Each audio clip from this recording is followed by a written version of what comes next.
flying.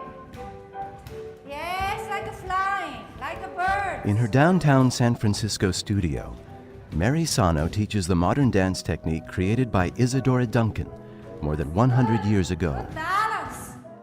Mary's students are not just learning Duncan's movement style, but also how to tap into her source of inspiration. To me, the Duncan technique is about learning nature, movement of nature. Like Isadora said, look at nature, study nature, understand nature, and then express the nature. It's unlimited possibility. It's like you're going over the little petals of water, and you're going to look up the sky when you leap. Mary is passing along a tradition that she fell in love with when she walked into a Duncan dance class by chance. Those days I was living in Tokyo, and it was a very fast-paced life. I was on TV, actually. I was in Japanese TV dancing and filming, and I was modeling. I was visiting from Tokyo, and I went to a workshop here in San Francisco. It was so different than any other dance class I was in, and the wind and the breeze, and would start to sway, and all that wonderful thing came to me. Imagination came to me. Slowly I shifted my life to art from fashion. It's hard to believe. It's been already 25 years or more than that. Yeah.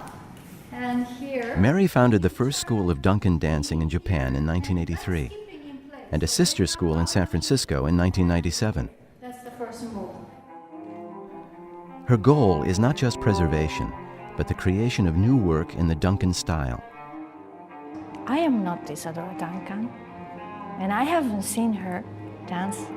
So it's about my way of understanding this work, and goes to what Isadora's source was.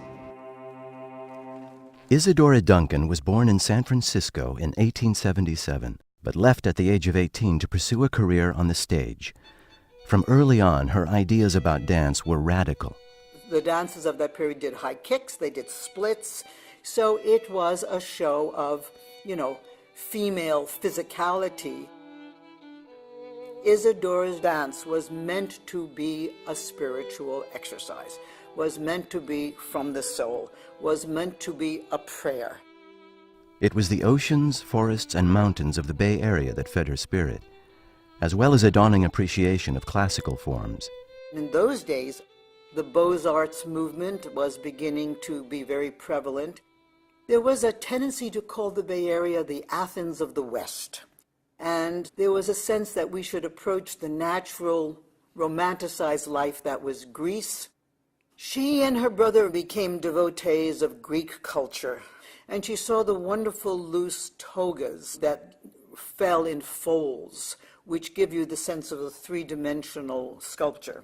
These togas, which allowed the body to move freely, left little to the imagination. Well, she wore very little underneath those togas.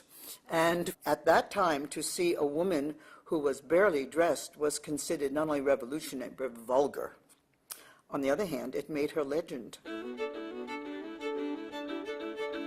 Isadora was part of the whole revolution against the Victorian age. Because of our Puritan heritage in America, people who danced were often condemned because dance provoked sexuality.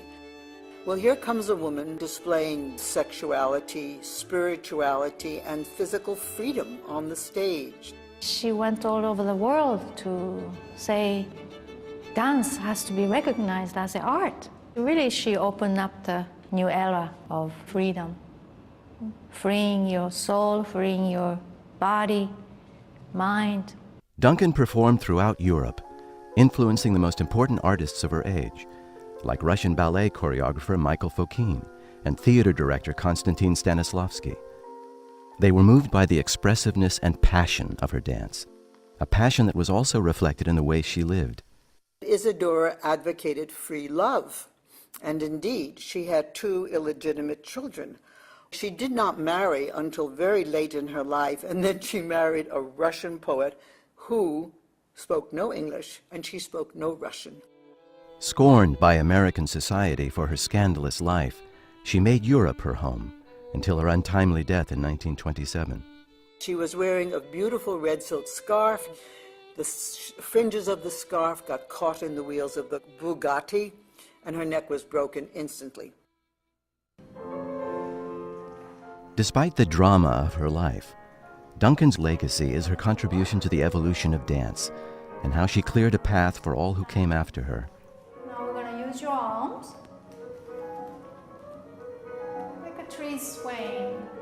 Duncan's choreography is preserved through a direct line of dancers, starting with her first students, her adopted daughters, known as the Isadorables. These Isadorables learned from Isadora, and Isadorables themselves developed a lot of dances. It's really a generational work, because each teacher brings in something new. Opening the wing, playing a flute, and turn and having fun, okay? We do maybe about 100 repertoires here. Some people say, Mary, how do you remember all these dances? So I say, well, when I start to listen and start to move to these pieces, my body remembers, just moves. All I need is to listen. It takes a long, long time to even start to move this way, because we have to relearn how to be natural. To teach the original dances, Mary uses the same ideas and images as Duncan, like the classic contrapposto pose found in Greek statues, in which the body is always poised to move. Going back to the beginning place, fall away. Going back like a statue. And then look straight. You're the goddesses. Good.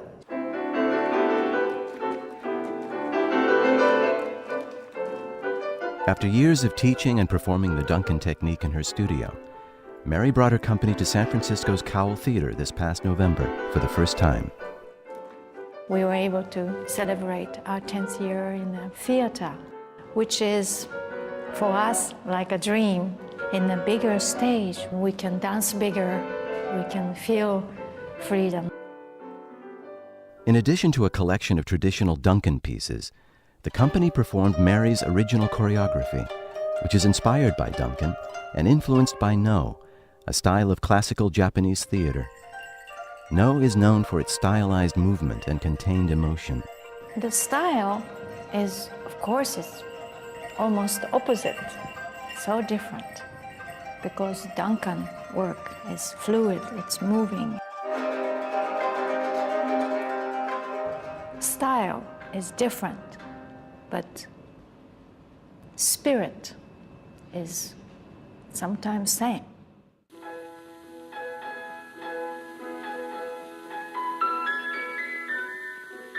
When I see beautiful sunset and Pacific Ocean here, or when I go into woods and feel the energy of this spirited place, and I feel Isadora saw the waves here, exact spot.